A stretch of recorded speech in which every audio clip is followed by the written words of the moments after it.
Hey there, and welcome to Frosty Faustings 2020 BBCF A Block Pools. I'm here with Bojack. We got the fellow commentator.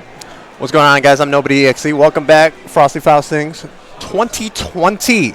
Such a good tournament to come to. It's always a blast, especially for CF. Everybody comes out. You know, you got this block, you got Beta Dude, you got Elian, you got a whole bunch of other players coming out. Thankfully, Beta Dude and Elian are not in the same pool. Yes. Because that was definitely the grand finals for, what was that? I want to say 2019, was it? Or 2018? For Frosties? For Frosties. No, it wasn't grand finals. It was definitely one of the top. It was three like winners finals, I think. Yeah, it was something like that. But Elian made a really good run that year. Oh yeah, no, Elian was the one that put Jube onto the BlazBlue. I actually now remember, because it was I think it was like losers semifinals because that was the same match where Elian put him into danger time by going up in the sky for 30 seconds. But I think Elian was actually the person that put Beta Dude into losers. Yeah, and I don't know off the top of my head, but it was definitely a fun tournament to go to, and same idea here. So let's see what we're going to be looking at. It's going to be Beta Dude versus Valkyrie Koji for round one. It's going to be Ragna versus Izanami. Now, we all know about the horror stories of Izanami, the winner of many BlazBlue tournaments. Most recently being Arc Revo 2019, the first World Tour.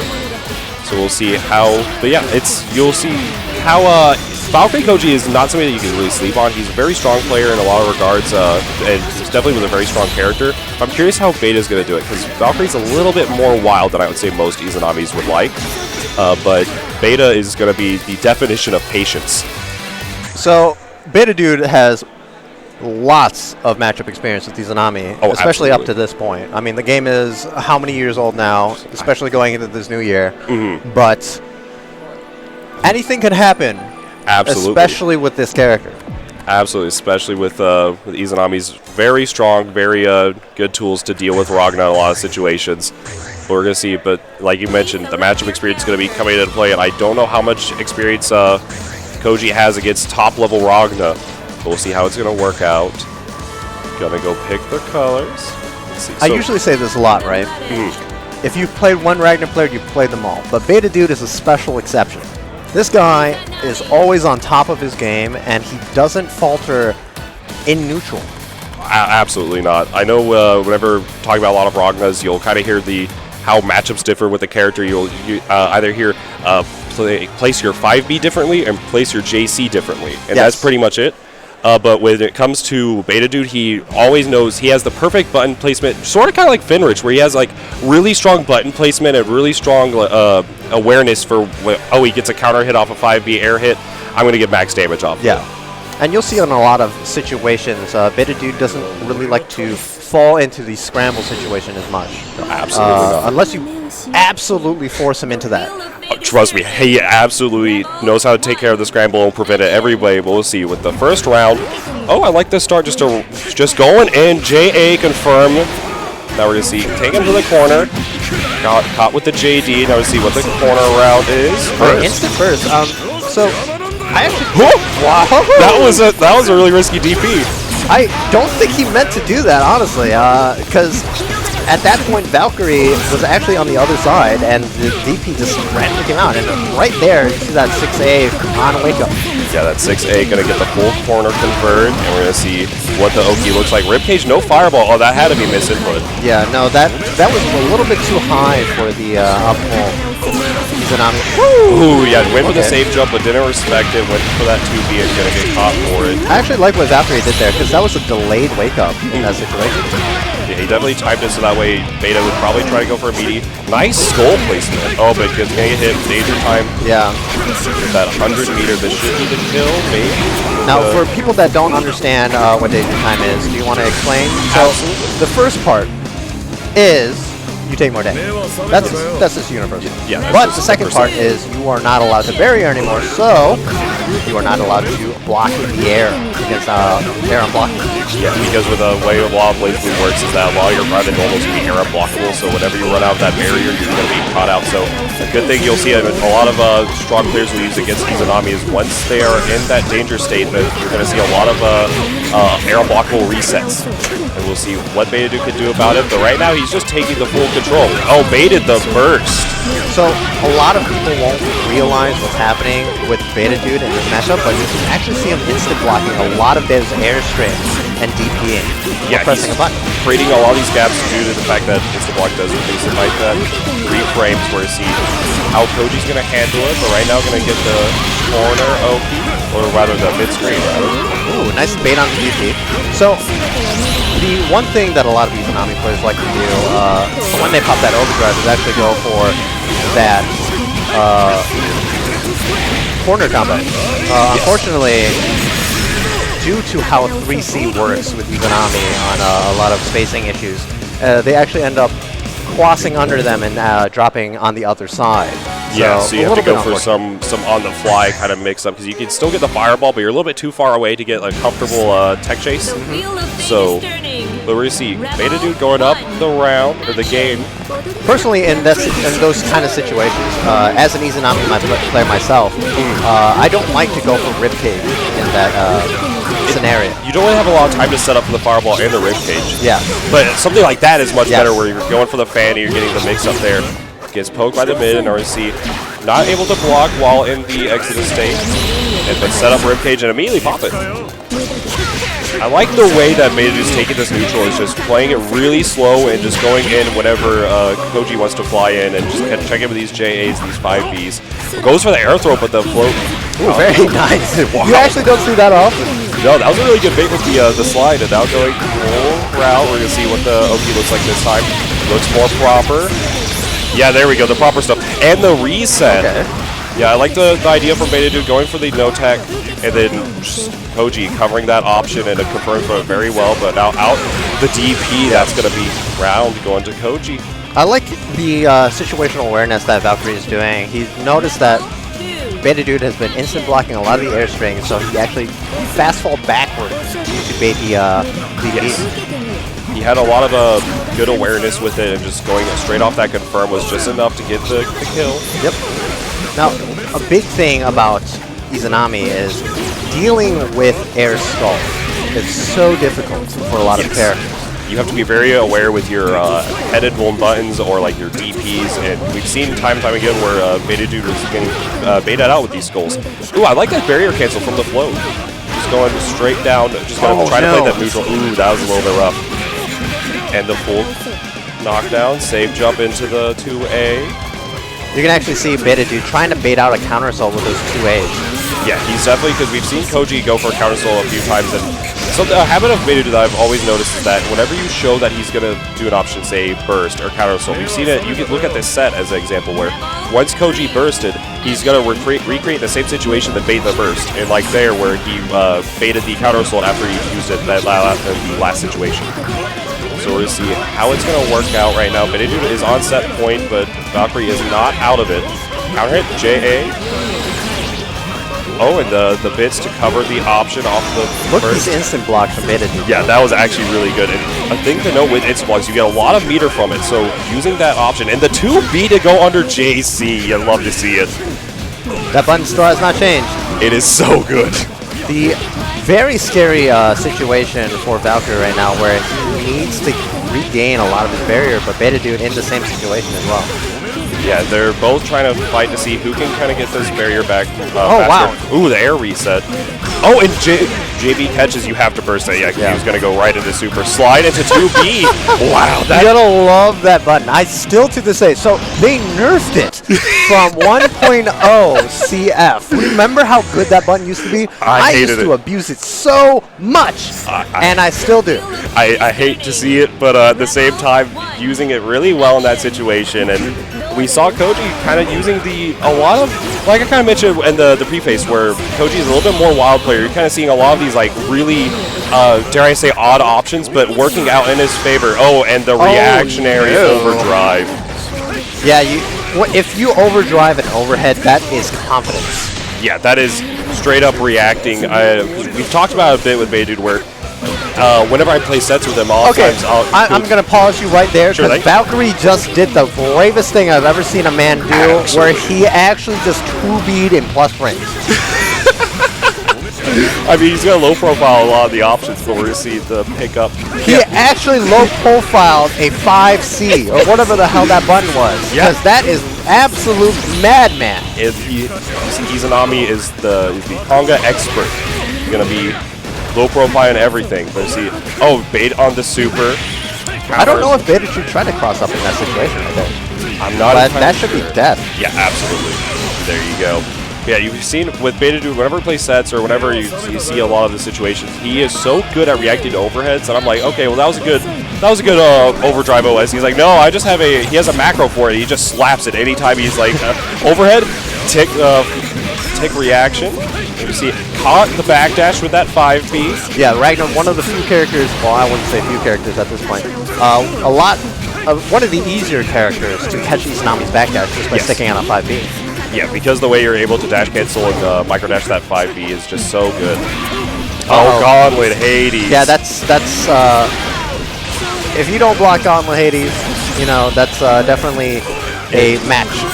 Yeah, absolutely. And like you see there, set and point, Beta moves on. I believe that was round 1. So Koji's going to be in the loser side, but I'm sure we saw him taking games off Beta Dude. He's going to be doing well. And we'll see more Beta Dude to come, but in the meantime, we're going to be talking a little bit about that set, a little bit about this next set where we have Anime Freak versus Burning Nachos. Okay, with a name like Burning Nachos, I'm expecting a lot. Actually, so Nachos is one of my friends. He is a Canadian Ragna player. So he's going to be, preceding the Beta Dude match. He's gonna be. It's definitely rough coming from the. It'd be an example is like if you're with Beta Dude being the best Ragna, one of the best Ragnas in the world in North America, yeah, and especially in North America, just the best. Yes, but coming up, you're gonna see. Okay, well, how do they shape up Beta Dude? And the way I'd put it is a lot wilder. Really wild. You're not making a very good case here. I mean, so the thing with Burning Notch is that he loves his DPs. He loves to play this incredible, like, just offense. Okay. He just goes in and in and in, and then, so you're going to see kind of, I would say, the antithesis of Beta Dude, in the sense where Beta Dude is a very patient, very calm player. You see a lot of situations just playing around the neutral options. Nacho's like, neutral, haven't heard of her. I'm going to run up and I'm going to DP you in neutral. So the type of player that I just hate playing against. But it's always fun to see how it's going to work out, and make sure to desync those controllers anytime you go up to a tournament stage. We got several pads that need to be desynced. So luckily nothing happened during that set. So I actually don't know anything about Anime Freak. I actually could not tell you a thing about Anime Freak. Okay, so we're going to have a very interesting matchup over here. Yeah, now, let me give you a question. Is Burning Nachos desyncing the controllers right now? Yes. Okay, so I'm going to say this right now, and I don't want to say anything. I'm not saying that white people look alike, but he looks like Ken in Black. I'm not saying that I don't see it, because I could definitely see it. But I can't remember. Anime Frank reminds me of somebody. Mr. K. Actually. This actually could be Mr. K's like long lost brother. This is now, guys. I'm not saying all white people look alike, but we have some doppelgangers up here on the screen. This is okay. That actually, with a tag like Anime Freak and playing Bang Shishigami, that actually is like makes a lot of sense. Or see, so Bang versus God, I hate anime players, man. I mean, I'm so heated right now. And they picked Black Onslaught. Okay, that's gonna be a little bit rough, but we're gonna see now. Anime Freak, Burning Nachos. So Ragnar versus Bang. God, I hate anime players. What are your thoughts on Ragnar versus Bang? So, Bang is one of those characters that is absolutely interesting, to say the least. Yes. We've seen Dora play. We've seen a lot of Greek God play. Mm-hmm. He plays very obnoxiously, I want to say. There's a lot of situations where Bang players will just choose. He definitely put has. it nicely. Yeah, he has a lot of obnoxious options using the very fast movement on his air dashes and using the nails to kind of get in. But we've seen Anime Freak kind of just sticking to like, there we go, yeah, using both the air dashes now, getting a feel out for Bernie Nachos. I know Nachos does play a good bit with, like I mentioned, Greek, so yep. we're going to see how it's going to work out. I think Ragna is definitely favored here just because of the fact of the 5B and JC just distance that's going to be contesting a lot of Bang's hopes. Oh, that was a unique counter hit trade. So the big thing I can take away from this matchup is just solely button one, right? Ragnar's 5B is just faster than most of the buttons that Bang can throw out and the range that he wants to throw out that 5B. Ooh. Yeah, absolutely. And especially like with we've seen a lot of the like staircase pressure coming out from Nachos, like using that JA into the JD. Yep. So see, there it is again. Yep. Like you mentioned, Bang players are choosing to go for something there. The command throw air resets, using that poison to get that menial damage. Gotta get the full pickup. Ooh, nice. Using the double jump air dash to get that second JC or the JC into the follow up. We have cheers going out for Burning Nachos out in the crowd, very loud. Yeah, and like I said, Bang players just using the jump D, and yet again, yet another choice. So we'll see how it's gonna work out that corner. Oh, didn't go for the proper Oki, but TP it. So the big thing about Bang, right, is a lot of his damage you see on the screen is actually not much, right? But if he's using a poison nail, that damage adds up so fast. Yeah, that just residual damage over time. You don't see in the combo counter, but he'll do like 2.5k, but the actual damage is close to like 3,000. Still a little bit below average, but Bang is kind of like a character that just explodes, and that is a California burst. I'm really worried that if he doesn't block that DP, then he's going to be going into this tied game right now with no burst whatsoever. Yeah, no, so in situations like that, it's not always so wise. You don't burst. In that situation, you're risking so much for so little. You have to be, you have to really take the offense and just control the momentum of the match in that situation. And you're up a game. You can go into this next game with a burst advantage, but instead, now we're going to go in only at that 4 right now, and Burning Nachos is taking the stage. Nice throw tech, re-react. Burning or Anime Freak really likes going for that fake out jump in with J4B. He's tried to do it a lot where he's not even cost the other, just like you mentioned, going for the fake out. Nice double jump there to kind of get out of that situation. Using a lot of the nails liberally. Only 6 left. Blood Scythe connects, but no combo. Oh no. Gauntlet Hades. That sets the precedent for this matchup. You do not block one Gauntlet Hades. Because that creates so many options, right? And it's just straight there, just a straight punish on that teleport from the 5D. Yeah, great reaction from Nachos. And something I like to note, so whenever you see a lot of Ragnas go for that 6D, go JD, you have to bury your own. Yes. Because the fact that, for those who may not know in the watching right now, whenever you bury, you create a lot more pushback. You get an extra frame of block stud, but you create so much pushback. So it's great to get that spacing out of there. And that JD from 6D is going to be like plus a lot. So you're able to get so much from it. So if you barrier it out, it creates the JD to whip. So you're able to barrier out 6D. Once it whips, you get your counter poke. So definitely something to note. Make sure to save your barrier against Ragna so that way you can force out a lot of his pressure. But we'll see how Anime Freak does it. But right now, he's doing kind of a Dora strategy, just setting up the bumper and hugging to it. But, blue beats. Oh, wow, okay. Set up the bomb. Another reason you want to bury... Oh, no, not again. Like I said, you don't block one Gauntlet Hades, Ragnar players will always just keep going for it. Yeah, you're given to tell, like, okay, if you're not going to block this, let me just go for it a few more times until once you start, you're going to start overcompensating block it, you're going to hit low, and then you're going to get caught by that JA. So, like I was saying, a lot of the instant block scenarios, is you basically get a free instant block from that JD after 6D. Yes. So a lot of that situation is going to be really good, but gets the pickup here on that 5. That should be it if you spend the meter. Yeah, absolutely. Carnage Scissors, you always spin the meter there. Oh, yeah. And now Nachos is going on set point with the burst advantage. And we've seen Anime Freak these really good confirms, so we're going to see how that's going to work out now. Ooh, kind of dropped the confirm there. Now, the big thing I've seen about Anime Freak is he's not able to really secure a lot of the knockdown situations. Like, when he gets that knockdown, he's always backing off. He's always checking for that Inferno Divider. It's yeah, exactly like you mentioned, where it feels like Anime Freak is not really OSing or not really taking care of the situation as you normally would. Yep. Where Nachos is forced so much respect out of him because of how many DPs he's landed. He's like, okay, I'm just my OP is going to be back off and let you wake up, which is not really what you want. But we're going to see Nachos cover the wake up options here. That 5B. Oh, nice. Oh yeah, we got the reacting to it, but now didn't catch the 2D. Get this pressure going. Yeah, no, so Animates feels a little bit more hesitant in this in this final round. You can see the pressure building from just how Nachos have been playing and forcing him to make a lot of these decisions. Oh, yeah, there we go, the J4B. Oh, ABC, but no route bomb. Yep, full-on punish, and now we're going to round 3, game 2. I really like that decision. So Anime Freak, we've seen kind of hesitating on the Oki in a lot of the neutral situations, not really getting the full confirm, but it's like a death by 1,000 needles.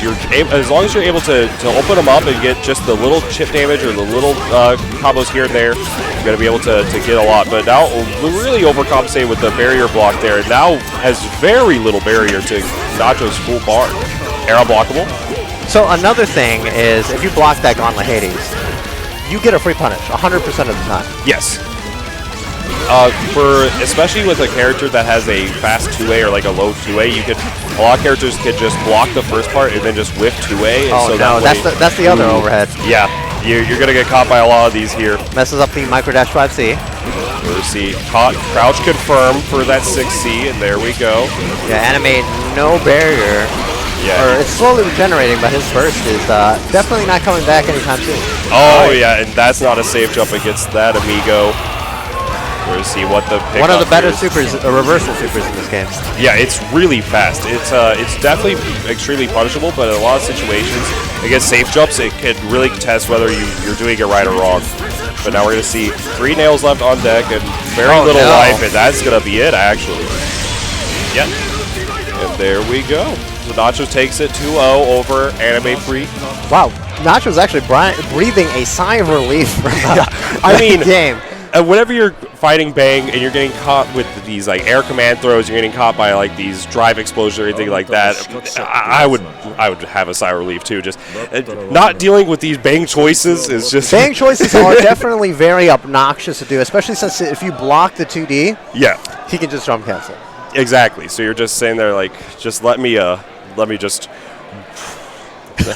give me a Jin get next. This guy out of here. Just give me an honest character next. But up next, we're going to have LTL from California against Albor. Canada, rather.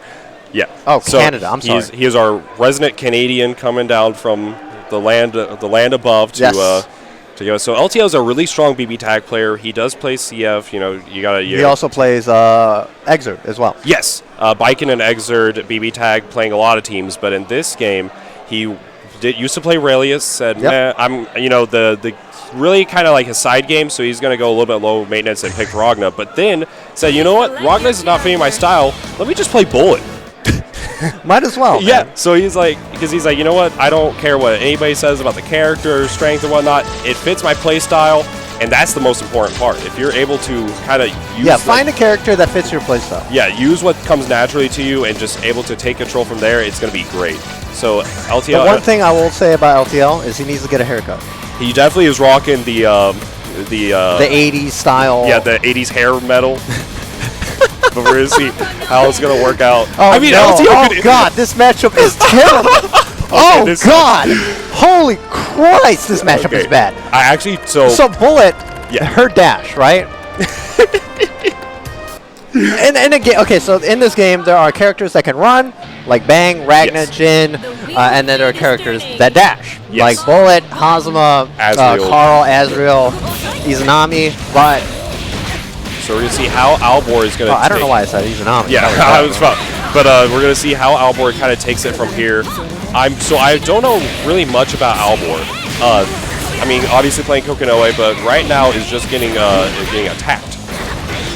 So the big thing that I am seeing right now is Albor definitely not setting the pace with the Gravitrons. No, definitely kind of letting LTL set the pace though thus far.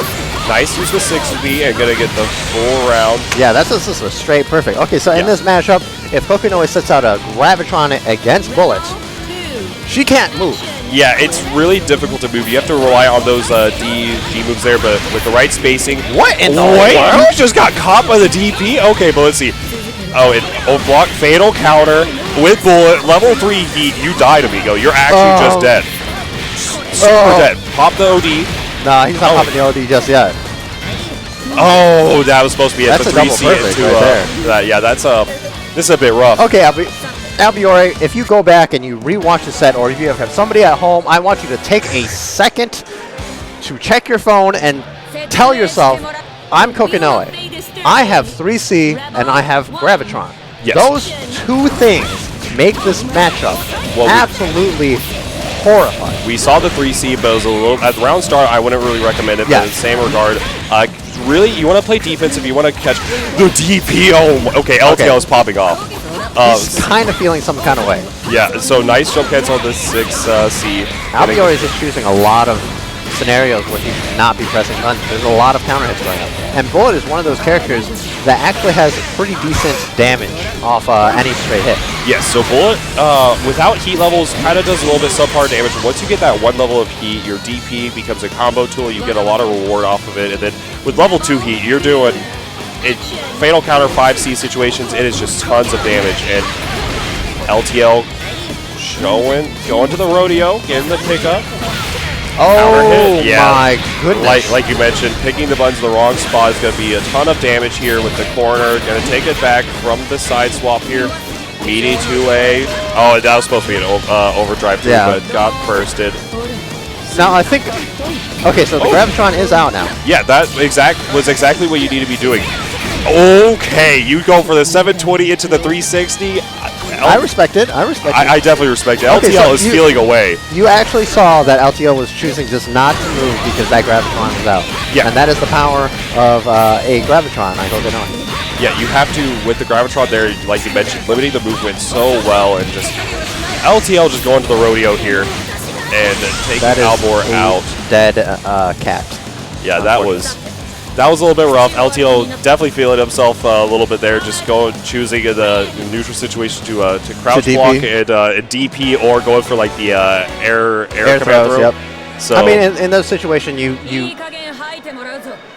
Albor is a little bit outclassed. Yeah, a little bit. A little bit outclassed. It was definitely rough, but the big thing to take away from that match is seeing these small things that Kokonoe has that limits a lot of Bullet's character. Yeah. Namely, like I said, that Fireball and the Gravitron. And also, actually, her Pinwheel, her Megiddo Fire. So those few moves actually limit a lot of Bullet's options.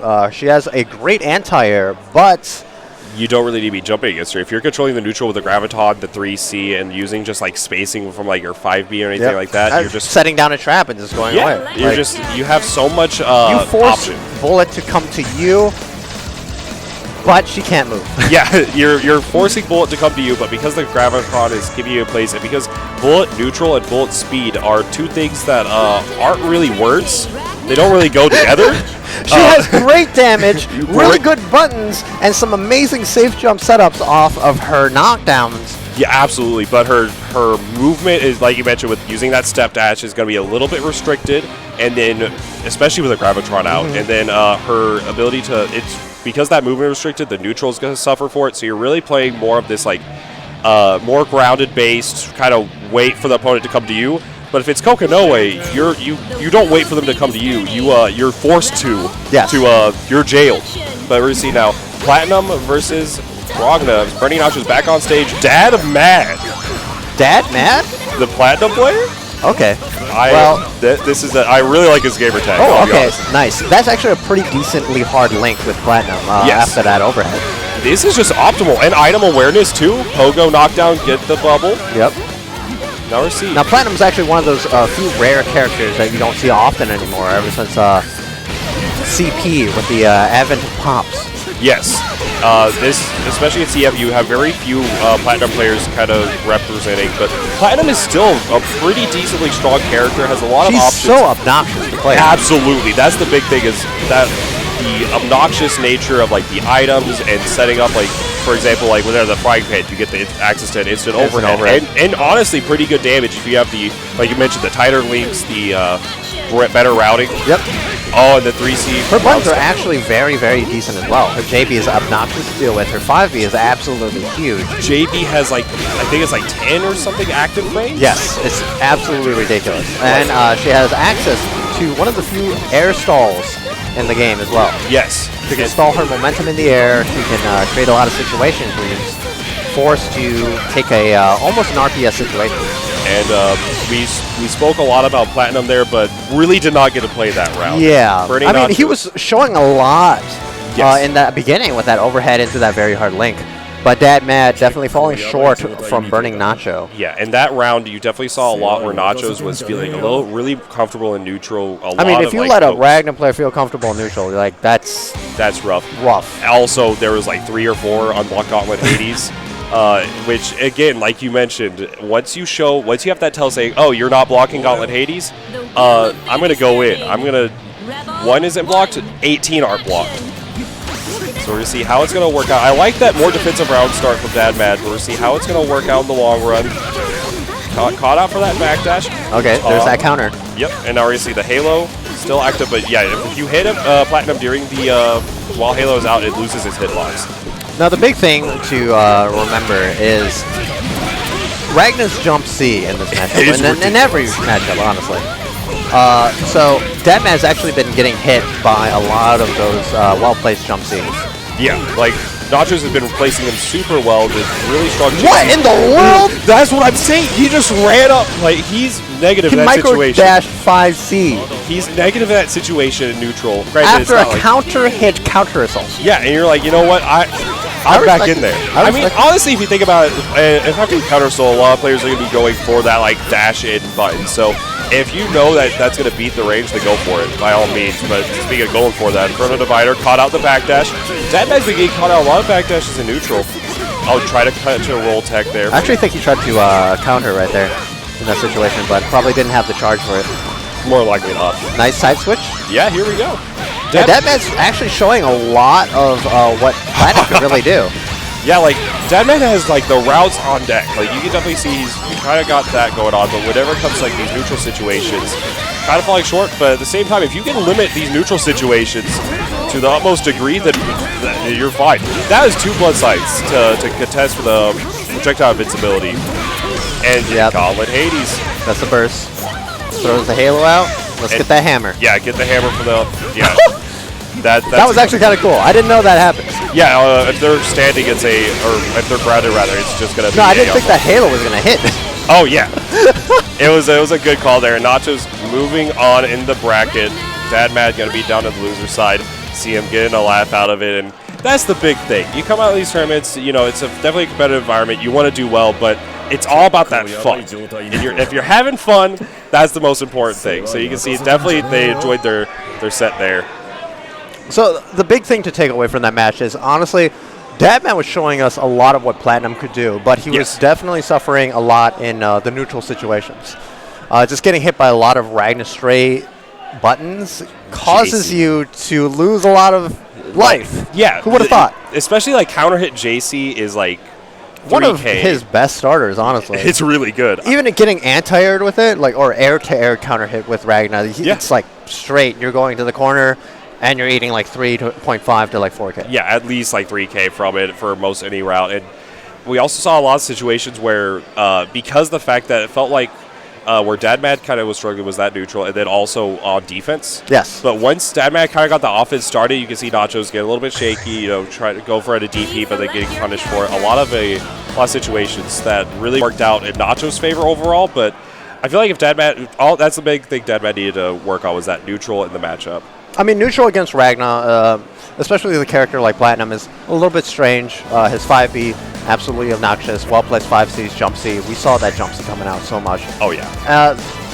Honestly, Ragna's jump C extends so far. It's really good. And the animation just kind of just like goes out, you know? It's kind of like Jin's jump C. Yes. In a sense. It's a little bit more like diagonal downward and whatnot, but yes. But it's still, like you mentioned, like with Jin's JC being more just that big, like disjointed hurt box. Yep. Like you love to see it. But now we're gonna be going into another Ragna named Raggy, but against Cacho. But not Cacho, rather. My bad. But, not Cacho. Cacho is definitely not at this tournament right now. No, Cacho is. Oh, is he? He changed his tag to 2% milk. So, yeah, I can't hang around it, man. I'm lactose intolerant. I only drink almond milk and oatmeal. Side note with that as well, there's also like 4 total people in this tournament that entered with some sort of dairy name in their tag. But with that out of the way, Raggy versus Cacho. Cacho, thank you. So you see, this is loser side. Pad players. These dang pad players always at these tournaments, man. Dang old pad players coming out. Who was the pad player? Let's call him out. Let's call him out. Who's the pad players? I could not tell you any pad player right now, but maybe Nachos. No, I think Nachos plays. No, Nachos. This might be Nachos, but look, I'm not gonna out him. I don't know. But who knows? The big thing though. These damn pad players. On the real though, pad players cannot actually desync their own controllers, so you have to go in and make sure to look at do this it there. Pad player apologist over here. It's like he is a pad player. Look, I'm just saying, pad players might be the scum of the earth. Might be hidden those. How many macros do you have on your pad? I've got 2 triggers, 2 bumpers, and a couple of analog sticks. So, you know. I mean, it's kind of cheating at that point. Honestly, pad players, disgusting. They're terrible. Terrible people. Guys, if you're a pad player, don't look at me. Don't be in the same room as me. If you use this controller, I don't know what you're doing. But this is coming from a pad player himself. Yeah, no, they're terrible. That's why I play pad. If you can't beat them, join them, right? Exactly. I mean, Sonic Fox plays on pad. Yeah, and he's a scumbag also. And he wins everything. Almost everything. Almost everything. Almost everything. Yeah, but if you get but regardless though, make sure if you're coming out to tournaments, if you're looking back or check out the VODs, desync the controllers. Every time, Bluetooth settings, device is connected, desync it. Actually, there's a thing you can do with your pad as well where you have to be wired, isn't there? Yes, there's a setting for that. No, you actually have to go into your controller and do something, I thought. I have no clue about it. I remember trying messing with that for a while, but I could never get it right if there is a setting like that. I think you actually have to remove the battery or something. If you guys know, let me know on Twitter or something at NobodyExe. Yeah, actually, definitely let me know at Bojack198 because I definitely am trying to not have that Bluetooth connected. Yes. But I know there are handicraft ways to get around it, but I mean, especially in a tournament setting, if you're gonna have a dedicated controller, might as well just do it so other people you don't get disqualified. Exactly, or it don't create any sort of situation like we saw there. You know, you're delaying stream time, you're doing anything like that. So, but regardless of the situation, just make sure you go into those Bluetooth settings, desync those pads. Wait, actually, let me see your pad real quick. Sure thing. I remember there actually being a button right here. Yes, there's a little button there. You have to have like a bobby pin for it. And it's very odd to do because I remember doing it for a while, and then at Super TSB when I went and used the bobby pin, desynced it, and then it's still activated on its setup. So it's you have to hold it for 10 seconds or something. I'm not too sure. It's really weird. So I just every time I get off a setup, you just tell them, hey, by the way, desync the pads. Yeah, desync the pads. So, but a friendly reminder, desync the pads. But with that all out of the way... What's with the Ragna players and always picking Black Onslaught? It's actually a power-up. So there's a Ragna player, Joker, who actually made this point. And any situation, that was actually a misplay right there. It's already a missed combo. Because you're supposed to play whatever song the opponent wants. And then if you lose, or if you feel you know what, whatever, you go into character select and pick Black Onslaught. Because then, at that point, it's your time to pick the song, and you're getting the power-up. You're getting the pro tag comeback. We've all seen like the shonen anime and like the comic books. I hate Ragnar players. You gotta lose. I hate Ragnar players. It is. Look, Ragnar players are actually just playing pro tags. Like they are playing what they are. But now we're gonna see Cacho or Cacho. Cacho. Thank you. I'm gonna mess this up the entire time. But Raggy. So Cacho. Come on, Raggy. You gotta show me something. Yeah. If your tag is actually. I gotta make a lot of Shaggy references. Yeah. Uh-oh. Getting hit there, and now we're gonna see that as your drop is gonna be the situation. Cacho definitely just has this pretty much in his pocket at this point. Yeah. He's got the burst. Raggy has 100 meter or 50 meter to RC, but choosing to roll in a lot of situations, especially against a character like Hibiki, where he just catches rolls on his meaty. Yeah, like we've seen a few times where he's caught a lot of these like board rolls because Raggy just is constantly going through these rolls. Nice anti-air. Tech options just getting caught out. Yeah, anti-air. It's a full route. I imagine going to try to catch out another roll. Yep. Now Hibiki is one of those characters that's just also very obnoxious to deal with. He's got some pretty big buttons, namely his jump C. Look, JC is my least favorite or second least favorite button in this game. It's so strong. But what in the world? That had to be a misinput on Yeah, no, that was definitely an Okay, just go for the blood side cross up. Fatal counter, but no combo from it. There's the ended. Oh my goodness. And the animation still goes. The counter hit. It bursted. Okay, this is a slobber knocker. 5B, 5C, 5. Oh my goodness. You teched the throw that whipped. And you hate to see it as your drop loopy. Try to go for the air reset there. Overhead. So there we go. That happens sometimes. Cacho taking that one. And Raggy gonna be. Actually, wait, I recognize Raggy. So I was talking with Beta Dude and Beautiful Dude, whatever. We were just chilling on the setups. And he was like, hey, are you like, he came up to Beautiful Dude, said, hey, are you Beta Dude? and Julian went with it. He was just like, yeah, man, what's happening? What's going on? And Beta's like no, it's not. And he's like, wait, no. So, but he was saying that he enjoys the gameplay, but of like Beta and whatnot, but betraying him by going with Kokonoe. Though, to be fair, I think Kokonoe versus Hibiki is probably better than Ragnar. So, Hibiki is actually a character that can navigate decently through the Gravitrons pretty well. We're going to have to see how this matchup plays out because a good Kokonoe will utilize all of her tools very well. We've seen a lot of great Kokonoe players, namely like, Joker, Banana Ken, B-Meister. Yeah, we've seen it. A few of those players are actually at this tournament. Oh, cross-up JC gets the counter hit full confirm. Actually, I don't know if B-Meister's at this tournament. I don't think B-Meister is. I know Joker is. Yes, I know Joker is. We see how it's going to work out right now, at least for this game. Kokonoe getting set up. Ooh, bad hit right there. Oh, another counter hit. Oh, wow, here we go. Oh, that's throw. Oh, you hate to see that. Had the right decision. Yeah, he had the right decision. What? Okay, that is some cojones, amigo. So we're going to see how it's going to work. Super Fireball. This is a slobber knocker if I've seen one. We're hitting 5B. Yeah, this is some real button gamers. And yeah, going for the pickup that Kokonoe right there. Kokonoe is such a cool character, but I could never see myself playing that kind of style character. Likewise. I definitely tried her for a little bit when first starting the game, but then she I don't know, for me having those like limited resources is a little bit rough, but at the same time though, she's definitely really fun to watch. Yeah. So I actually messed around with her a lot when she was broken, right? CP 1.0, right? Yeah, CP 1.0, and I actually dropped her during that phase because I was like, this character doesn't fit my playstyle at all. Yeah, she's like that mid-range Oki situational character. Sort of like Amelia, I guess, if you were trying to compare it to another like very Oki-based, very tricky in the regards. Like, she has these traps, she has these fireballs, she limits the character's movements. I just didn't feel comfortable with it, but we're seeing Raggy definitely looking more comfortable than the Ragnar pick.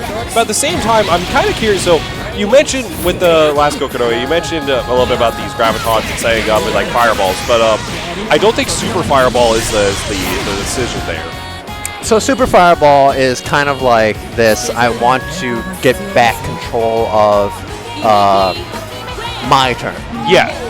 It's definitely works my turn Yeah, super. It has that reversal property, so you could use it on Wake Up in a lot of situations. If you have a Graviton set out, it works there. But in those neutral situations, we kind of saw like 6D, set the far Graviton, super Fireball, and just... Yeah, when the opponent is in between you and the Gravitron, and you send out that Super Fireball is going up and back to that Gravitron. And in the meantime, especially against characters like Hibiki, Ragna, like you mentioned, these running fast characters,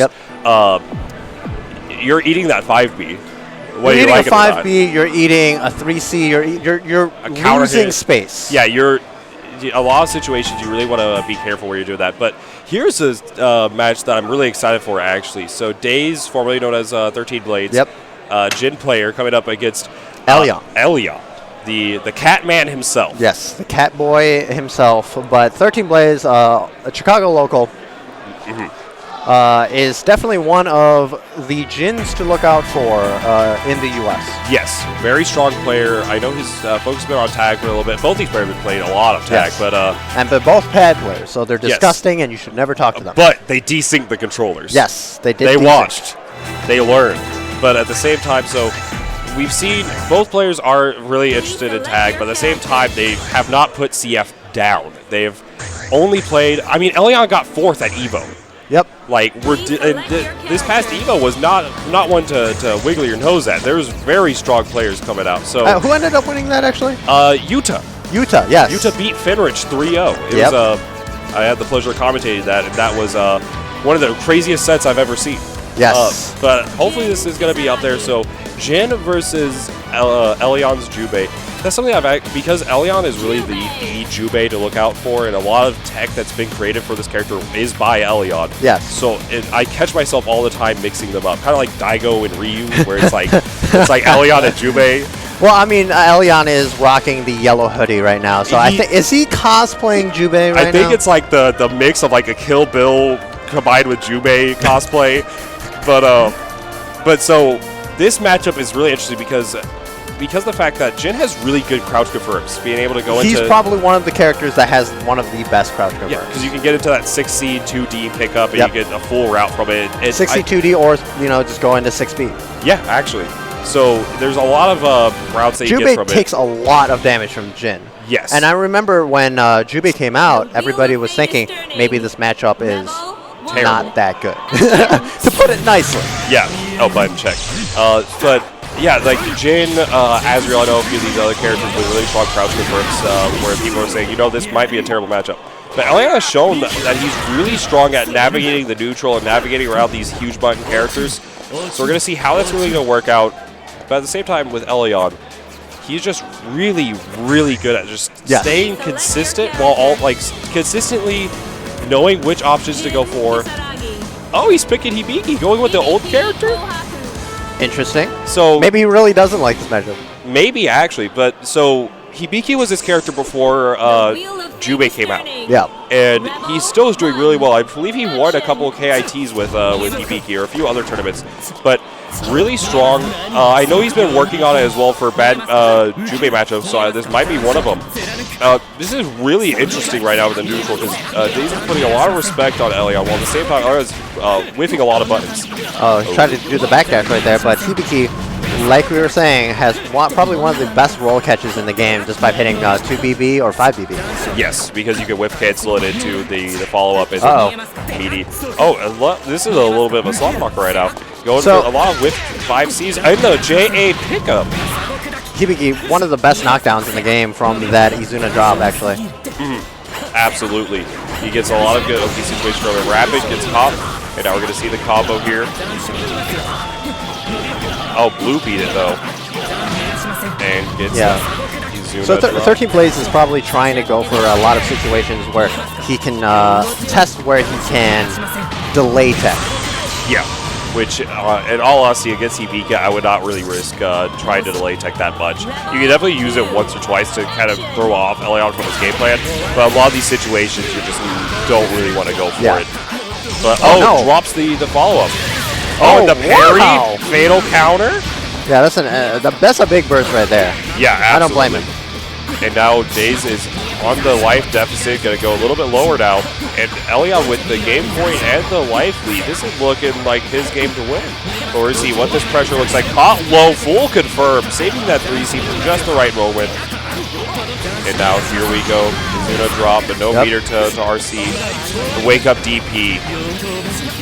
That's what the Oki situation here. I always like seeing no 2A check it. Yeah, gonna get caught out. That's unfortunate. So he actually just got barriered out in that situation where he did that 2A. Yes. Like, he got barriered out, and then Elian, knowing, like we mentioned, causing that pushback, able to whiff punish the whiff poke. I actually don't think he got a micro dash there also.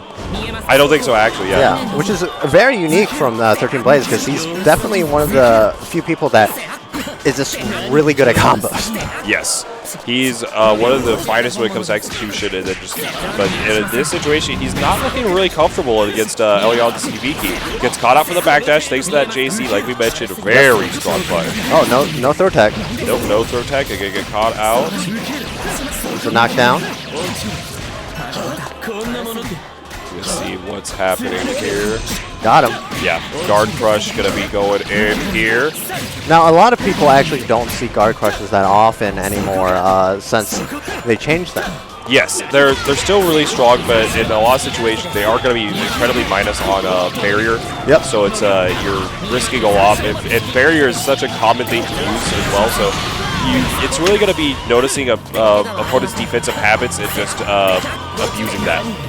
So we'll see what's going to happen. And yeah, it gets caught with the up back. Rapid, going to get the full That's pickup. That's going to be a dead character right there, actually. Yeah, you got to spin all the bar there. You get that solid 4K damage. Yep. You cannot burst during that super animation. So yeah, you can't burst the super. Even prior, you see Elian doing that. Oh, there it is, wow, the footsies. Yep. Here we go. Ooh, yeah, like you mentioned, fine execution coming out. You're going to get the full route 3K. And going to be an active flow. Catches the roll tech. 6A, the Finrich special. Yep. Now we're going to get the quarter. Optimal, let's go. There we go. We're going to get the Zuno drop knockdown. Doesn't go for the safe jump. DPRC going to get the counter hit. What's the pressure? Oh, like air it, dash. yeah. I feel like he wanted to air dash back over, but it was just a little bit too late. But now we're going to see the... Oh, yeah.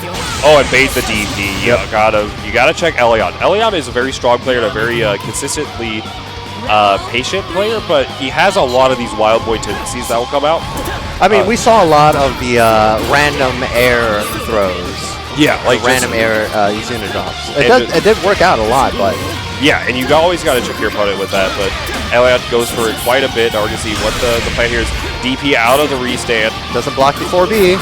So now we're going to get the pressure. Drops the combo. Oh, but the nice 2C. A little bit too far. Nice. Now, both these players very, very good at controlling where they want their opponent to be. Yes. You've definitely seen time again once. Oh, wow. That was really risky, and losing the burst for it as well.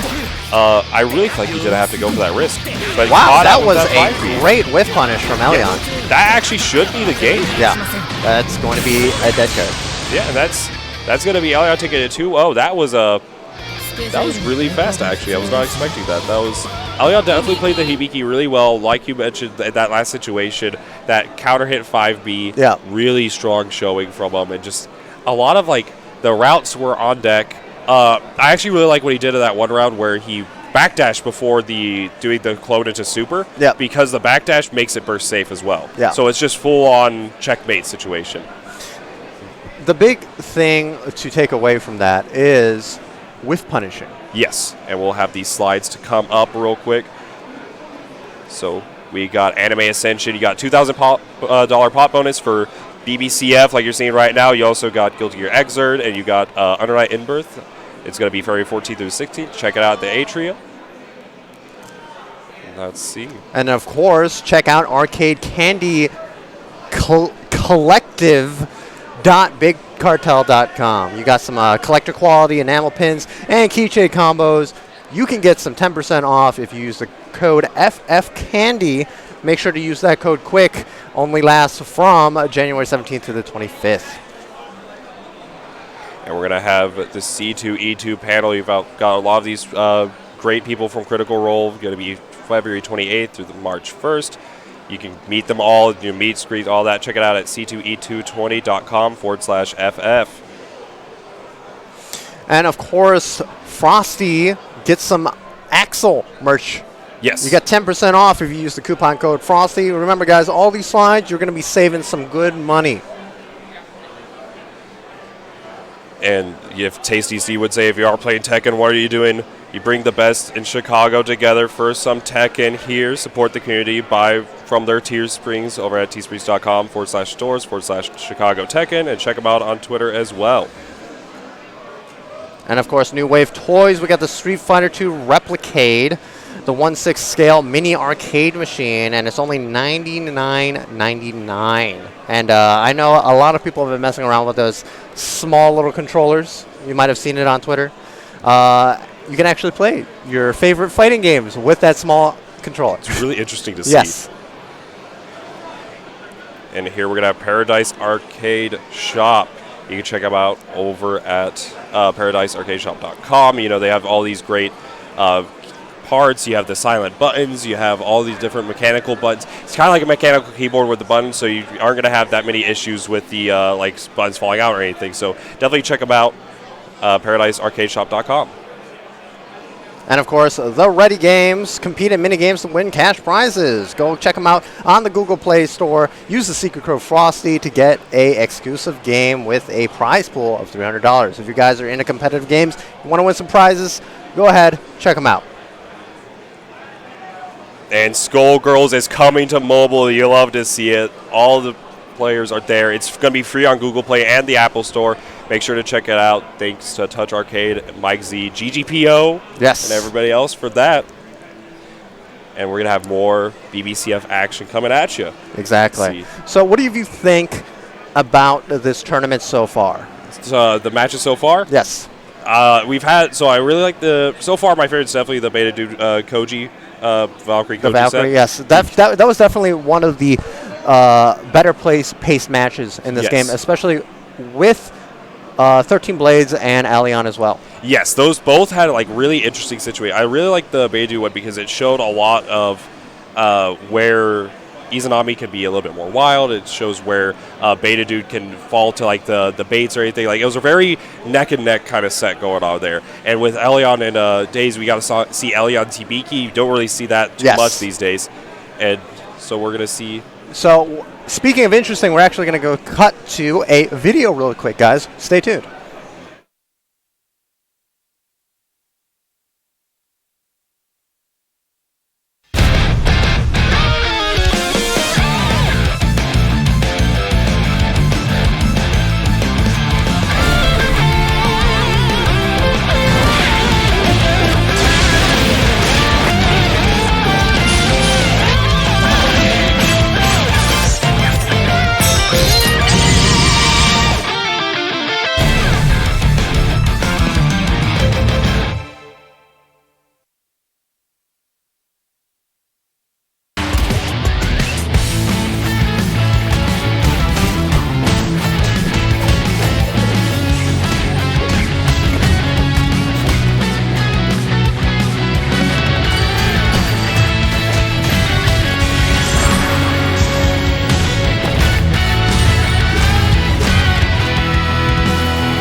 And we're back. Yeah, so we actually see Orcreate up on stage rocking that beanie. And you might have heard that from the background, but our streamer Blackrose, support him, subscribe, donate. Definitely drop that Twitch Prime. So you see, so Orcreate versus Flak Maniac? Flak Maniac? Something like that. But I've seen him play a good bit on the casual steps. Definitely been grinding. Oh, no. Oh, no. Oh, no. Oh, no. Oh, no. So, Kagura versus Nine. So, I think we can kind of get an idea of what our takes Okay, on no. this match. I have trust in Flak Maniac to beat up Orcreate, especially with the amount of pressure that Blackrose has put on Kizzer. Yeah, but we'll see how it works out. So far, Flak is actually kind of going in with it. Got the nice low into overhead situation. Okay, doesn't block the Kunzite, so I think this might be a wash. Maybe. Yeah, he didn't block the low either. Okay, so this is a wash. Okay, so go on about your rant about Kagura versus... So this matchup is really rough for Kagura in a lot of situations. So you can see kind of right now, outside of the Kunzite situations and the lows, just the great pressure. Look, Kunzite is really strong. Kunzite's really strong. This matchup is really bad for Kagura because you cannot use Wyvern because they're not projectiles. Yeah, you can't use Wyvern with it, and a lot of these situations are going to be really just like the neutral is just going to be so skewed for 9. It is. Granted, I don't play Kagura, so I can't give a full insight to it, but I know like you can OS step a lot with by just dashing through it. Yep. Or like DP. So a lot of Kagura's Oki, especially with the fireballs, don't work on 9 because of her frame 1 projectile invincibility on her back dash. Yeah, and neutral. Oh wow! Kizzer just tried to throw out a rock in a blocking situation. That is not an invul move, my friend. On defense, yeah, love to see the rock show up and then the counter can happen. But gonna get this full-on pressure going on. Okay, Kizzer's trying to play Guilty Gear right now. I can definitely tell. Definitely trying to throw out some stun edge. Okay, nice block. Stun dipper, rather. Into a punish. Into the 4A Kunzite. Into the Sprite, into the Crimson Raider hitting. And Wyvern working out in that situation where it is because they're in the corner, using the burst to get out of there. Now using the 60. Oh yeah, using the body infold on that to kind of get in there. Black is going in. We're going to see how it's going to work out. Overhead. I called that. Every Kagura player plays the same. So speaking of Kagura players, they're some of the most individually unique beings I've ever met. And speaking of individually unique, that mustache he's rocking is godly. It actually is kind of wild. Especially, like you mentioned, also with like the hair metal going on. Let's see. So it's actually kind of funny because we're seeing where we're seeing caught by a lot of these Kunzites, a lot of the low. Speaking of the devil, but at the same time, we also saw where Kizzer got opened up a ton by the mix-up of Falk. So it feels very much like a offensive who can kill who first type of round going. What in the world is going on? So using that DP to get the fire buff here. Back dash! And command throw. Gonna catch dash! And now we're gonna see what's gonna happen. Empty jump mid and gonna get flash kick. So this Oki isn't real, Bojack.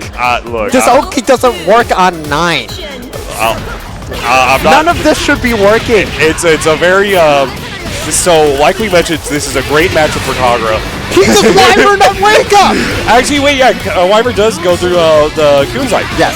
So using that to the advantage, but the anti-air. Let's see what's gonna. If I scream loud enough, maybe Kizzer will hear me. Maybe, but I think he heard you say anti-air, and then the DP just whiffed, and then now he's eating 3.3K. Oh, there he did it! He did it! Oh my God! Oh yeah, here we go. So let's see. Now we have a real match. This is a battle of mids, but Black is actually on set point. Holy moly! All right, now he sees the burst. God Fist. 60 to try to catch out the air movement. J2C not J2A rather not working out. If there's a projectile on the screen, a Kagura player is going to Wyvern. Yeah, I mean, if there's a character on the screen, a Kagura player is going to Wyvern it. So let's see now. Actually, I don't know if 60C, which is Wyvern, into the overhead from Kagura is a good block there. So 9 might be able to actually OS dash. You probably can OS dash it. I feel like there has to be a gap there. But catching the roll and getting the full confirmed Kizzer with the awareness, right, to set up. Gonna get the plus situation, has to hold that mix, and the awareness. Oh my God, he did a combo. Well, it is blue. But see, hey, that's right. I'll count it. Oh, and didn't actually block after the what in the world? And now gonna get caught. Oh, and yeah, he was trying to go for that astral. Yeah, he's trying to go for that. But let's see how it's gonna work out. You're gonna. Oh, but the dead zone Kagura pushing him through it. Okay, so Kisser might die. Yeah, actually is very inclined to die here. So you have one shot, one opportunity. What's your wake up? DP. You better burst. Oh, he tried it. Oh my goodness. So Flat tried to. I'm going to call out our streamer Blackrose here. This is all your fault. So I like that ending because you can see Flat going for the Astral there, dropping the input, I believe, and then getting bursted, and then getting called out by the God Hand full screen. Back that. And now we're going to see the command throw working out. I don't like these bursts. I actually don't like these bursts. So Kagura has a lot of damage in his arsenal. That is the one thing that makes him very unique. Yeah, is that he does the damage. He had, like, from this situation, if it does combo, he gets like a solid 4K from it. It's very strong damage. But you have to really respect it. So saving that burst for the big hits is always nice. I know Kizzer likes to control this neutral situation. He's gonna get caught here. Oh, and no combo. Oh, and Kunzite. That actually was the raw J2C into Kunzite was not a combo. It was just a triple overhead. It was just a lot of overhead. Yes. So bursting Kagura, I usually always try to save it for the big daddy hits, namely 6C and whenever I'm in the corner. Yes. So let's see. There's the air DP. Using the B Fafnir, getting the cross up into the low. Yeah, you're getting Kagura with that standing low is a good tool that he has in his arsenal. And you'll see the corner. And to the overhead. That's actually one of the few times we actually see Black Maniac not using the fireball throw. Yeah, he kind of opted. I do like the choice though because he has. Why are you bursting? Yeah, that definitely was a little bit of suffering, but he has the option there because the fact in that situation, because he did not have the DP loaded, he could safely go for it. Oh, he's going for it, Astral. Yeah, there it is. Okay, well Blackrose gets his wish. Make sure to drop a Twitch Prime for that one. Whoever had money riding on that, if Kizzer was going to get the Astral, please donate that money to Blackrose. For whatever reason, Blackrose looks really angry that happened. Like he's just like distraught. It's like, why did this happen? He's like, I know what I did, but that was a really We're gonna stop here. We're gonna take a word from Blackrose. Blackrose, how do you feel about that? I don't know. He got it. He got it. I mean, you told him to do it. I know I did. I hate Blackrose. Guys, unsubscribe. Yeah. Undonate. Charge back. But we do it. That was a really fun set, though. A lot of it was a real slobber knocker, as they say. Honestly, giving Orcreate slack is one of my favorite pastimes. That is a mood. But we do have some new players coming up to deck. Actually, not a new one and an old one. So we have Dad Mad, the Platinum player from earlier. And we'll see how he's going to deal against, let's see, Somnium? Somnium? Oh, wait, hold up. Which color are you picking? You better not. Okay, good. He can't pick my color. So he can't pick my color. That's the big thing. So which one is your color? Color 5, the Banana Azrael. The Banana Azrael? Yeah, I actually used to play that color back in CP. Ooh. Oh, okay, yeah. But now it has the Lakers purple with it. But anyway, so it's Platinum versus Azrael. This is actually a really interesting matchup because in a lot of situations, Platinum can win the neutral with these, like you mentioned, JB, 5B, and our last one was Dad Mad, and able to control the pace really well. So if Dad Mad can kind of just actually that box actually messed up that combo. But in the meantime, though, Azrael is definitely a character that has strong options on block, on hit, tons of damage. The big thing is he lacking neutral, so it's going to be up to Dad Mad to control this neutral and really put Somnium into a position that's going to be vulnerable. And so far, Somnium has ran into a few of these situations that will let Platinum take the advantage. Fan, this is going to be tough, and you just got to wait at DP. Let it rock. Oh, and no combo for that 2A. So the big thing I take away from this matchup, right, is Platinum's buttons just limits a lot of Azrael's dash. What in the world? He just wake up signal. He took it from me. Wow. He is going in. I mean, mood. Let's see. Yeah, over through it, and yeah, you can whiff cancel it. So gonna get that, and so the big thing that in this matchup as the Azrael player is that you need to make sure that you are covering. Once you get that hit, you can't let Platinum go. I feel like that's a lot of this Azrael's matchups in general. That is just a very common tip for Azrael, but in this matchup in particular, you also want to do a lot of a safe jump into Growler OSing for that right there. So you want to call out anytime that they go for the taunt or the taunt. God, I hate Azrael. Yeah, wake up Sentinel. Let's see how it's gonna work out. Cat Hammer going in. Yeah, that was a counter hit as well, so that's gonna be a. Oh no, messes up. But yeah, no combo, gets the counter hit anyways on that 2A. Gonna get the corner route here and 2-3. Yeah, it doesn't set up the bubble because Azrael actually can Growler it. I am so actually upset that. Okay, so in that situation, you want to go for like 6A 2C route and do a ton of damage, but in that situation... Hey, that one was easier. That was, in fact, easier, and it did more damage. And just raw EA, you're an active throw, baby! Hold this 4K! Alright, so I'm on stage. Hate Azrael players. I love this. I hate that, though. The fatal counter outside. I hate Azrael players! Yeah, here we go. Yeah, get the counter hit. I would have that's not a combo. Yeah, you had a 5B in that situation if you want to. What in the world? Yeah, nice pickup. Oh, no! I hate Azrael players! Purple throw. No, 2A, 5A purple throw. So let's see. Wake up. Oh my goodness! Some are going in. I love it. It's okay. Platinum is a DP now. Yeah, wow, the walk up throw. Man, Azrael needs more movement. Try to just do nothing. Just standing there menacingly? Okay, but let's see how it's going to work out. Oh, the drop combo. Oh, air throw of their own. How will Dad Mad take it? Somnium's going to get his burst back during this combo. Oh, just... No, do the routes! Overdrive it to throw? Okay, so you really have to 2C those. Like, are you just anti-air the hard guard in neutral? Okay. Nobody EXC. Was that a reactionary Panzer, or was that just thrown? Honestly, I cannot tell. I'll be honest with you. I don't know what this Azrael player is thinking anymore. Okay, I have your answer. They are not, and they're doing it well. So let's see. Dad Mad. I have not been able to get a read on this Azrael player. Yes. He just woke up throw. Yeah, I'm not gonna lie. This looks like my play like 2 years ago. But let's see how it's gonna work out. Is that good or bad? Yes. So counter hit 2A there, but a lot of these situations you really have to make advantage the most of your hits, and neither player is really doing that. A lot of Platinum's routes have been dropping. What in the world? Okay, I understand wake up something. Yeah, that actually was just wake up no input. Home run. Sentinel. Azrael players. So in that situation, if they do a meaty, Sentinel there will lose with the bubble. Yeah. So, if they just throw bubble, Sentinel will beat that depending on how close they are.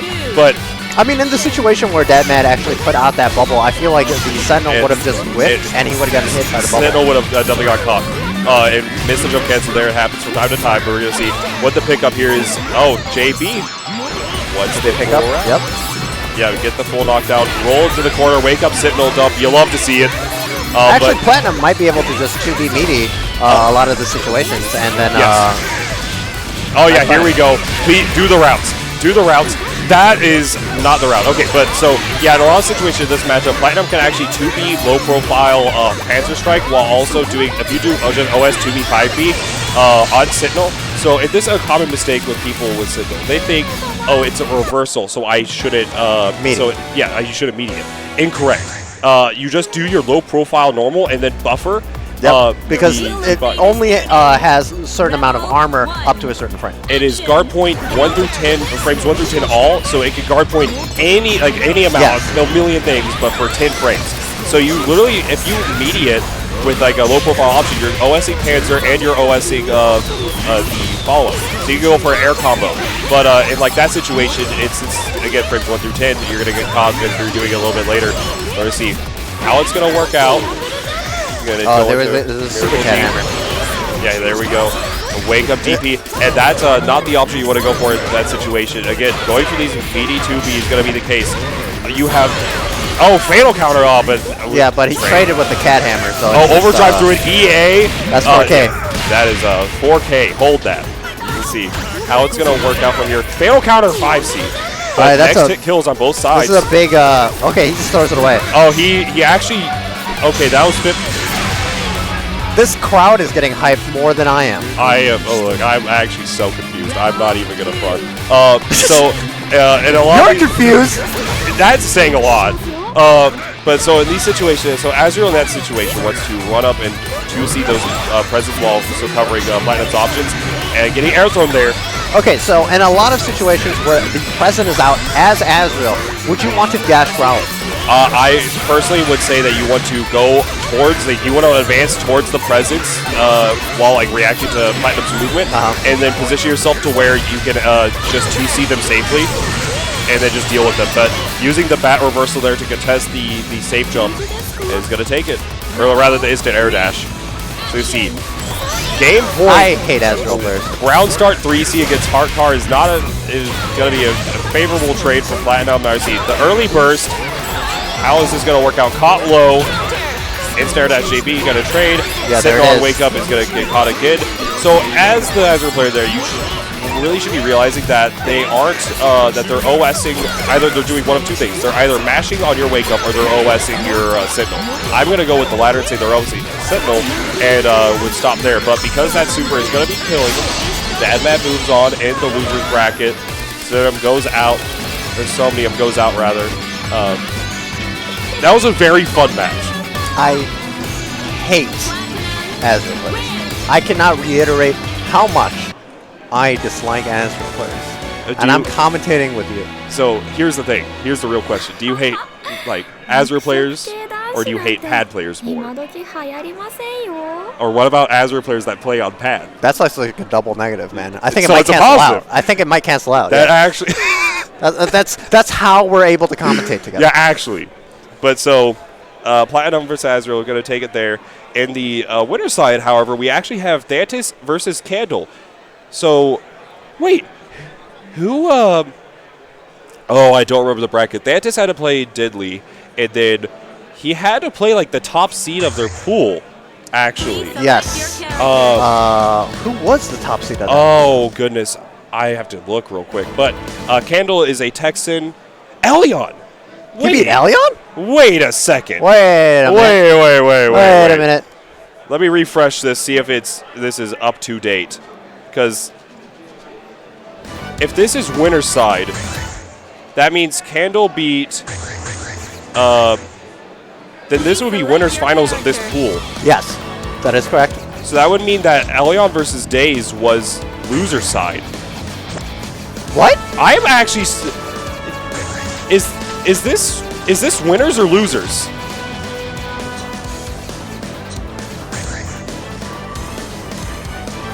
Oh, man, Elian sucks.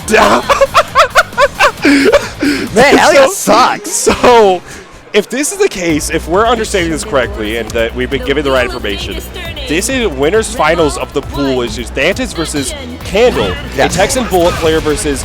Oh wow, they're both playing the same color. So it's a Texan Bullet versus a Boston Azrael player. Yes. Santis actually is really good. All things considered. So let's see what the route here is. God, I hate Azrael. This matchup actually is really interesting because Azrael wins it really hard, but at the same time, Azrael cannot ever reversal. Yeah. And Candle especially. I play Candle a ton, and he knows every wake-up option that Azrael wants to do and how to option select it, aka just pressing 2B. Yeah. Actually, it was interesting right there. He 2B'd, but I think there was a delayed wake-up from Santis because he was able to get that backdash. Yes, it had to be, or rather, that had to be meaty, or it was a frame 1 backdash. Let's see what Santis pressures. Whoa. Yeah, go through. Oh, not using the rapid cancel there to the round. Let's see how it's going to work out. 3C. See how it's going to play out. In neutral, this is very difficult. Nice block. Handle with the reactions. 3C, a little bit late on Santis' reactions, but dash through the 2A, and now we're going to see round 1 going to Santis. Yeah, so Santis is getting a lot of these cross-up dashes into 5A, catching Candle off guard. In those scenarios, I like to bury OS, just because it will catch the dashes most of the time. In a lot of situations where you're just raw blocking Azrael, you are so fine by just holding, like by barrier OSing throw and just catching the dash through. Yeah. So you definitely want to do that, and also a wake up overdrive into the Hornet and gonna go for the JA. Gets the double weak point. Yeah, it's double weak point, so that's still fine. You could also go for that route and go for JA dash JC, well JC dash JC, and you get a better Oki. Yep. But at the same time, double weak point, and Candle's going to take control here. Actually not going for the OS a lot for the wake up situation. I'm kind of surprised. It's fine. The crush trigger will end up extending the combo. Oh yeah. Oh wow. Going for JC's DP against, that had to be a reaction against Sentinel. Yeah, that was definitely a reaction against that. I mean, there was so much hit stop during Sentinel, so it's like... That definitely had to be a reaction, because otherwise DPing on block would be a big no-no against Azrael this season. Right now, it's going to be game point for game 1. We're seeing a lot more methodical Azrael play here. Yes, this is more what we like to see. Oh, the 2B hit there. 2B is such a good button against Azrael in this matchup. It is really good. So low profile is 5C at tipper range. It covers a lot of his wake-up options, and it contests a lot of like his 2B, 2A range. Yep. And we actually see that mad damage coming out from Bullet right there. Yeah. And he might be dead here. You see pops overdrive, and then you get the DP, follow-up into 3C into super, or 6, I think it was 6A into super, actually. 6A into super. Yeah. And that is a dead character, 4.5K. That's a straight perfect right there. Yeah, that was a perfect with the good timer as well. So we're going to see that actually is kind of cursed. So, but Kendall going up 1-0 right now. This is what I'd like to see more from Santis is on wake up he needs to be calm. He needs to realize that Bullet is... You just need to block. You actually... that's coming from me. You actually have to block. So the big thing about the Bullet matchup, right, is you're fine with just blocking a lot of situations. Yeah. Until they start showing that they're going to command grab you. Yes, at least in the... you have a lot of situations like right there where you can press 5A and contest a lot of her options, but it would solely be, in like this situation, in the wake up, you just want to block. Yeah. It just cover yourself there, because you win in a lot of the other, like you win at everything but the wake up option department. So another big thing is be careful about backdashing with Azrael, especially against 5B. Yes, because 5B also catches as well as, oh yeah, this is Blackhawk gets killed. 5B catches a backdash as well as you can OS to a degree where you press 2B on their wake up, or like in general, and then if it whiffs, you push reaction with 5C. But this is huge damage. Is he gonna get? No, he's not in range for double 6A, but he is just gonna be able to get the route. No weak point though. One of the rare situations where being too close to the corner actually cost him. Yeah. Or rather, it was like because the fact that 3C moved him so far ahead, he had just cost him the double 6A route. But that is totally fine as long as he's able to come back with this. The Santis is kind of just whipping buttons here and there, getting caught. Like we saw there, 2B is working. Oh, getting caught. Yeah. And to the air throw reset. Air throw. This could be very dead. And now, let's see. So Candle is on set point now. Santis still in the game though. What I would like to see is, besides the blocking on wake-up situations, it's going to be where you really want Santis to be maximizing his meter and his weak points. So a lot of these situations, he's able to go for good options using that meter, but Candle using that 360B. Going to get the full route. Yeah, even gets the corner as well. Very good route from Candle. That's a double heat combo right there, and that's optimal. Yep, and so... yeah, you get the crouch confirm as well. Hornet for the save jump. Oh yeah, didn't cover the no tech. +1 amigo and the DP. Yep. Yeah, just don't spin the bar. Jump cross up, dog cross up. 6C is plus, so you're able to get the follow up here, recognizing that you can't get the 3C there. Getting a double weak point. Yep, and now he has the tools to unblockable. Yep, and that's unblockable, baby. Now, if you guys don't know about that Azrael Super, whatever weak point you have on you, you cannot block in that situation, or in that direction. If you have double, then you're pretty much However, so in that situation, Santis did 5BB Blackhawk. He has double weak points, so it became unblockable. But you also, as the Azrael players, you need to recognize the resources. He didn't have 50 meters of counter assault, and he didn't have overdrive. He did not have overdrive, so that was a guaranteed checkmate situation. but counter hit JC into the 2-ways. We'll see what this is going to work out for Santis. Safe jump. Yep. Gonna get the pressure here. Ooh, the reset. Yeah, that's huge.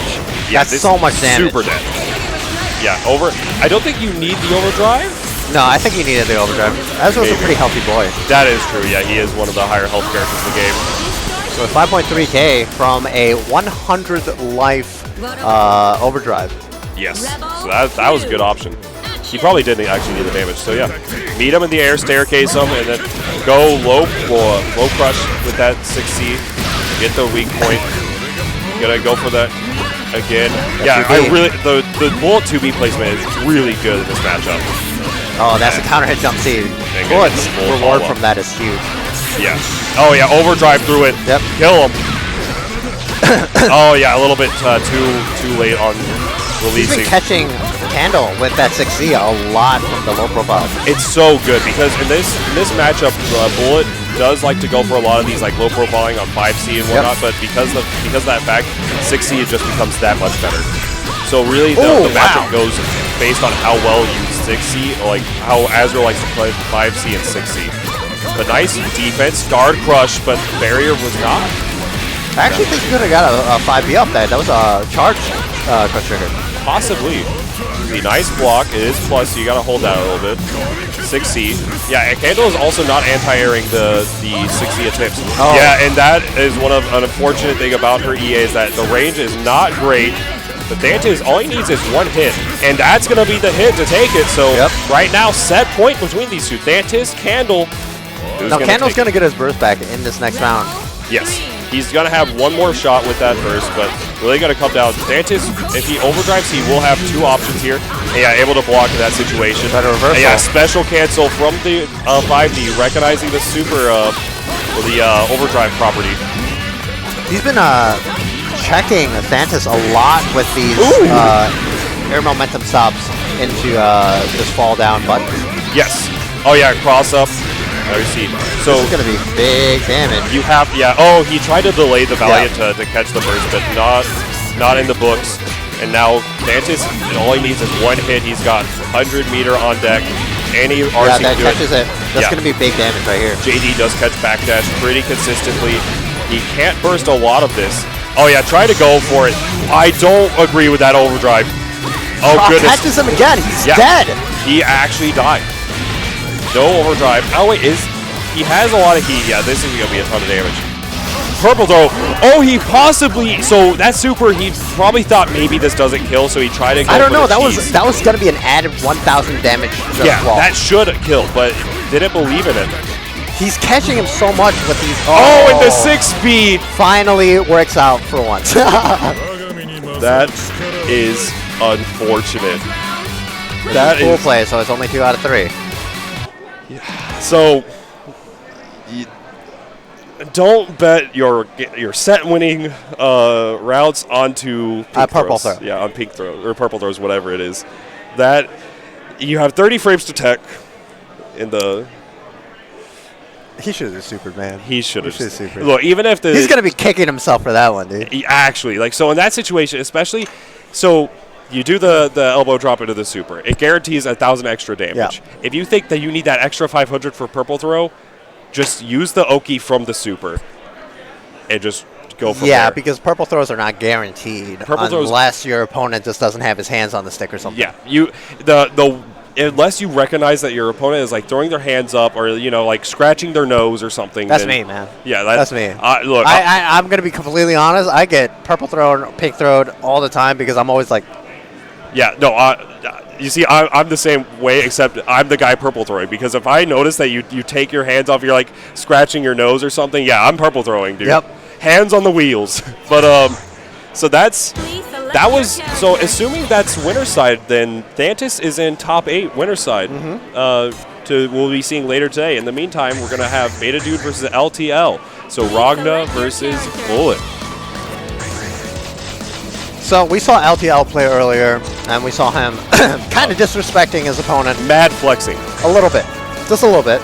But he's up against Beta Dude now, one of the players you cannot flex on Beta projected win the tournament. Yeah, he top seed of the tournament. Very strong player. You definitely have to bring out your A game here, so I feel like LTL is going to really have to definitely, compared to the last game we saw of him, is really make sure everything is calm and sturdy. Just cover all these options. Wow, that 5A was ridiculous. And now Very we're nice. getting to the heat level. Actually spending it. Yeah, nice Oki, dash forward. JD, and heat. Nice one, it is plus, so you have to respect that. And in the corner as well, this is going to be big damage. Gonna get the side switch into the extra heat. And level 2 heat, knockdown situation. Safe jump on that JC. Nice block from Beta Dude. Oh yeah, try to meet him, but the super jump JC just whipping that little bit. Oh, guard rush. Yeah, very good awareness from LTL, recognizing that Beta is not using that barrier. Now C gets the corner again. Safe jump JC. Oh wow. Oh wow, that's some roll out. Yeah, so LTL there was probably thinking that Beta was going to respect the safe jump JC. Yeah. So instead, try to go for some like air dash, high-low mixed up instead. Yeah. It's interesting because Bullet's JC in that situation usually catches a lot of the rolls as well. Yes, it normally would. So in that situation, it definitely catches. You have to OS for the follow-up, but that's going for the mix-up. Oh, wow. LTL now respecting the wake-up situation. Oh yeah, you see that red bar is building what will be the wake-up option. DP, 2A hit stop OS on the DP. Her DP is not that fast, so you're able to, a lot of characters are able to hit stop OS it and try to contest the wake-up button with a DPRC of Beta Zone. Oh, try to backdash. Yeah, Bullet's backdash, definitely not one of the stronger ones. It's not one of the stronger ones. It's still pretty good, but Beta, it covers a lot of distance. Yeah, that's the big thing about it. Is that it doesn't have a lot of input, but because the space it covers is nice, and because Ragna, like you mentioned with that hit stop 2A, just doing 2A into 2A there is just super good. Yep. I mean, that's just Beta Dude's playstyle. Like on your wake up, he's going to be just 2A, 2A, hit stop 11. Yeah, exactly. So now we're going to see, but LTL, we mentioned this again with every bullet that we've seen on stream so far, is that her big thing is going to be damage and like once she gets her turn. So LTL is really taking advantage of that and putting Beta Dude down 1-0. Yeah, wow. This is definitely a eye-opener right here. Yeah, so definitely Beta's getting caught out by a lot of stuff. I know Beta is also from Texas. We saw Candle earlier from Texas. So they probably, if I had to say anything, it'd probably be that Beta's experience with Bullet is going to be more projected from Candle's playstyle. And LTL is definitely not playing very much like Candle. Definitely playing his own style of Bullet today. See that JC going to get the route. Just a knockdown. 2A, 2A. Oh, 2A, 2B. Alright, it's the pressure. Gets him low. This is in the corner. Oh no, drops it. Alright, gotta get the knockdown. I like the awareness from Beta Dude as well because LTL did a string into 6C, which is definitely not.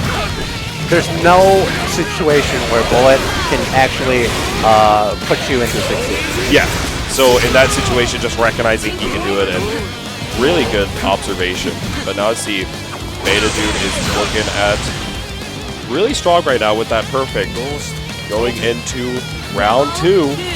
He is still down a game, so he does need to take this one. Oh, that was a big counter hit, JC. That was a big counter hit, but didn't really get the follow up with it. Overhead, gonna catch LTL out. What the route is? Oh, just bursting. What's it go? Return to this neutral. Instant blocks the fireball for extra meter. Look at these instant blocks. Yeah, and now using that JD really well. That's actually very strange. Bullet's counter hit animation is actually making Ragna's 5 away. Yeah, actually, because she has one of the real back animations, so it can create. Oh, Gonal Hades not blocked. Yeah, now LTL's gonna get caught out, but the next hit kills. What in the world? Wow. That's not even a DP, man. So honestly, I think because in that situation, Beta does like to go for like a jump forward, jump forward. falling JC. So LTL is like using like 200 IQ plays. Like he's gonna do that. 300 IQ. Yeah. So I'm just gonna command throw him out of the air on his empty jump. We'll see how it's gonna work out. JC again. Yeah. So it's really catching Beta out. What he needs to be checking more is either with 2A or with 5B. Yeah. If he just does falling jumps into 5B, it's gonna catch a lot of the options that LTL tries to do. And if he gets counter hit, it's gonna straight combo. Oh wow, yeah, and dash, instant air dash, Inferno Divider cross up, and we're gonna get that's not that easy. Yeah, it really is not. To get it, especially how low he gets it, is really phenomenal. But now using this stagger pressure. And he's not cheating either. He's playing on stick. Yeah, he's doing it all by the books. But now we're going to see the overdrive is gone. So in that situation, using the overdrive is going to be a bit of a detriment because you do want to get out of the corner by using it. But at the same time, now in this round, less LTL gets really started here. It's going to be a big uphill battle. He actually ends up trying to reset the neutral just to get that hit 2 back. Yeah, and actually because the fact that LTL did go into active flow, able to took Betadude's burst, so this is definitely not a huge wall. Yeah, no, it actually is pretty good for LTL, all things considered, because he was able to use that overdrive, get into active flow, and then build all that overdrive back up. So now he has the burst advantage going into this game. Betadude is on set point though, able to come back. Oh yeah, catch on that 5B into the reactionary 5C. That's interesting. In that situation, you're both still plus. Yes. But he ended up backing out anyway. Probably because Betadude's gone for a few risky DPs, it's a bit rough. So we're going to see how it's going to work out. Next hit will end up... Yeah, next hit for Betadude should kill, assuming he builds that Oh, meter. no. Oh, he hit him with the Zen kid. Oh, but here we go. Gets the heat. Oh, yeah, just kind of going for the drive. Yeah, you see, I really like Betadude's positioning in neutral. He's really trying to space himself right outside of JD's initial range and just able to catch from there.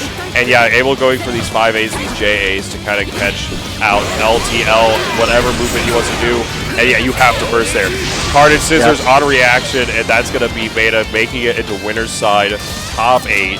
So the scary thing, what Betadude was doing, right? When he was letting him, when he was just resetting that neutral situation against Bullet, he was just letting her build that heat up. And that's just scary. It's scary, but at the same time, it makes sense to a degree because the way Ragna interacts with neutral, Peak has, if you react to try to go for like a greedy like double charge on that, Ragna goes in, but LTL kind of recognizing you don't want to be in that 5D JD range because of the fact that if they go in, then it's going to be terrifying. You know, you're going to have like you want to stay out of that range, and so LTL said, if you're giving me the space, I'm getting this heat. So it's very interesting there. But on the loser side, Elian versus Dad Mad, the Platinum player we saw earlier, going up against another one of the projected to win the tournament, but actually being sent to losers. Actually being sent to losers by Santis, I would assume. So I wonder if Elian has actually played Jube this tournament. Maybe that's like the big case. Because I play with Elian at any tournament we try to go to, and so he should know the Azrael matchup like the back of his hand, but losers bracket now, definitely going for where the Jube here. This is going to be... I'm curious, so we've seen Dad Mad in a few of these matches where it's kind of these like wild options or trying to go for like these JB or 5B, but Elian is the king of wild, or the king of like using these like 300 IQ plays to kind of contest. So we see how it's going to work out. Jube versus Platinum. Well, do you know if Platinum has good crouch confirms on hit? Yes. It's so with that in mind, it's going to be good for Dad Mad if he does get these hits. Oh yeah, the ender of that cat nice ball. confirm. Gets the knockdown here. Didn't get the dash to go for the high-low. Oh, and the confirm. Yeah. That button from Jube is actually so obnoxious. Yeah, it's really good. Another thing to remember with Jube is his dashing 2B. Yes. That thing is literally the second coming of Ragnus 5B. I think it's better than Ragnus. It is better because it is +1 on block, and it's it low profiles so many things, and because of the fact that you can use the dash. Oh, okay, so that actually, as a side note, Elian did not technically lose to Santis. It actually was a DQ because he did not show up in time. But you got to show up to your pools, but he's showing up right now in this match. That's like the worst way to lose, honestly. Like, hey guys, I'm here. Honestly, that's Elian. That is, I have a story after this match, but so now getting this pressure going from Dad Mad. How Elian is going to take it here. Yeah, getting that dash 2B. Yeah, like we were mentioning, low profiles, it's +1 on block, and because it uses the momentum from his backdash to forward dash, it's so strong. Try it out with a fireball. Another one of Jube's really obnoxious moves is actually that 5B. Yes, it moves forward. It has the 2 hits to it. It's very strong. And that whip punish on that throw into the 2A. Oh yeah, just counter sold out. Don't want to hold this pressure. Oh, nice. Yeah. Empty jump low. Good. That was empty float low. I'm sorry. Yeah, just doing the I don't remember the name of that move right now, but Swallow Moon. Swallow Moon. So yeah, doing the TK Swallow Moon into that high-low makes very strong. That's also another very obnoxious option from Jube, the dash. Through. Yes, it's very good. There was actually a point where I found out that Jube can forward dash out of a lot of Izanami setups. Yes. Yeah, he goes for the Astral. He dropped it earlier because you can see him go for the Fireball there, but this time getting the Astral on deck. How dare you switch that camera? It was one of my favorite Astral options. You had to see Elian's stone cold reaction to the Astral saying, yeah. It's just a Tuesday in the office. Wearing his Jube cosplay. His Kill Bill Jube. Let's see. In this matchup, we've seen... Elian's just complete control of this matchup, honestly. Yeah. There's not much to say about it. Yeah, like, honestly, the way Elian takes neutral and takes this pressure is just... playing very fast, and I don't think that Mad is really... understanding what's happening a lot of the situations. He can't really get that neutral. Like we saw before, Mad lost to Burning Nachos. Yes. Because of the neutral. Because of the neutral situation. So Elian is taking that to a whole nother level, catching him out in a lot of these situations. He gets that low. How is it going to work out? And another thing Elian has to go for a lot is these empty parries. Yeah, I think it might be a misinput just because of how fast he's playing. That could be it as well, because a lot of the inputs for these are on 6A and 6B. Yeah. So if you're trying to do like dash into 2B, it's very possible if you input as like a 3B just to get the parry or just miss the micro dash. Oh yeah. Swallow Moon, empty low. Yet again, now we see the full route here, 3K, but there's more to come. Yeah, like we said before, you know, Mad does know his optimal combos. Yeah, his optimal combos and his like item awareness is really good. But in this type of situation, what will his wake up option be to deal with Elian? Gets the knockdown, fireball, has to hold this. This is a plus. Yeah, okay. He did not match there, he knows. Oh, and to the skies, my friend. How do you catch one that does not want to be? Yeah, definitely. Like, actually, I don't know what you're supposed to do with Platinum when... if it's anything, as Azrael, what you want to do is kind of position where you think he's going to fall and try to anti-air him. So I imagine the similar thing for Platinum. Maybe put out some bubbles. I mean, he's just going to try to con this out right now. I mean, yeah, he's actually just... Oh, no, yeah, that's something you can do as well. Wait till he's grounded and press 5B. All right, Halo might contest some of the air movement, but she actually can't jump high enough. You've been timed out. Yeah, that's a checkmate situation. I think Platinum might be able to just like bubble. Yeah, like doing like high maybe. bubble. Yeah, like a high bubble, and then like hope he falls into it. Yeah, like I mean, I like Dadmad's option there. Whatever he used 5B and just wait on the ground just for whatever he's gonna land. So I think that probably is gonna be a good option to use if Elian goes for it again. But I feel like Dadmad wants to even get that chance. Now, Baseball Bat actually is not going to do much. Not really against Jube. A lot of his pressure is going to be strong against that type of reversal. We'll see how it's going to work out. I feel like he might try to use it to test. Oh, yeah, and Elian was waiting for it. He even tried parrying it. Oh, yeah, that cat hammer is so big. All right, block him. No, missing. Yeah, that had to be a messed up barrier. Counter hit. Oh, no. Oh, yeah, the slashes on the air slashes, rather, so it's a combo. 2B into the activation. This should kill. Yeah. Yeah, the active blow bonus as well. That did 3K. That was really good. That was 3.3, and that wasn't even the end of the combo. Yeah, that was like, it still had plenty to go with it. So, yeah, Elian moves on. I don't know if that was to make it out of the pool or not. No, that was the loser side of the pool. Okay, so yeah, so Elian's in loser side top 8. Yes, congratulations, but very good showing from Dadmad as well. Yeah. Unfortunately, a lot of the neutral situations that were showing up just kind of put him at a loss. And another thing we're going to be showing up here is with these slides that we'll be playing right now. Let's see. Perfect. So let's see. The slide's coming up. BB Tag 2.0 dropped. It came out mid-November. It's been a blast so far. 9 new characters. Yes. Definitely check it out on Steam, PlayStation, and Nintendo Switch. And of course, support Axel. Frosty? Question mark. Go ahead and check them out at axelmerch.com.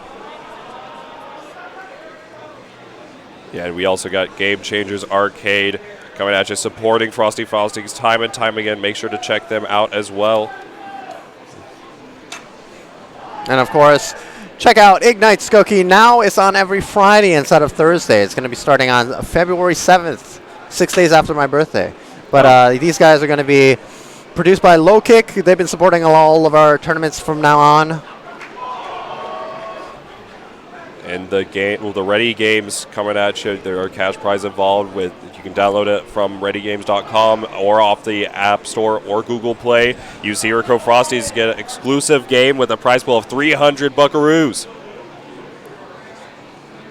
And of course, Grand Blue Fantasy Versus. If you guys are in your hotel room checking out the stream in the hotel of Frosty Faustings, go check out the demo right now on the floor. This game's coming out Q1 2020. It's coming out very soon, and I'm very, very excited Grand to Blue waiting play. room, baby. But we also have Naptown Clutch coming at you April 24th, 25th, 2-day event, Friday and Saturday in Indianapolis. We got $30 registration fee with the early bird special. You got BB Tag, Tekken, Under Night, just all the good ones. Oh yeah. So definitely check it out. And of course, Smash Second City is coming back over at the Ignite Gaming Lounge over in Skokie. Check them out. There's 3 qualifying events on 2020. May 9th, August 29th, and October 31st. Lots of pot bonuses, $300 to the top 4 of each ladder placement, and of course, earn the placement to Series 2 Invitational in December. All right. Well, it was a pleasure commentating with you, Bojack. It was great except for that Azrael match. Okay, look, we don't have to talk about that. We don't have to talk about it. I'm going to wipe that thing clean from my memory. But once again, I am Nobody.exe at Frosty Faustings. Join with me with Bojack at Frosty Faustings. So definitely stay tuned. We will have a B block of BBCF pools going on this stream. So don't go anywhere. More BBCF action to come. But also, please support Blackrose. Yes, drop that Twitch Prime. And all right, guys, signing off. I'm Nobody.exe once again. Bojack. See y'all next time.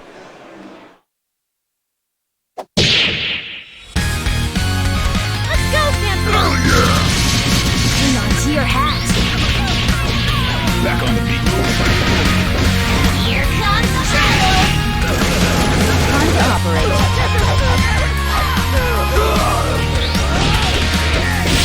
Target confirmed. Let's dance, darling.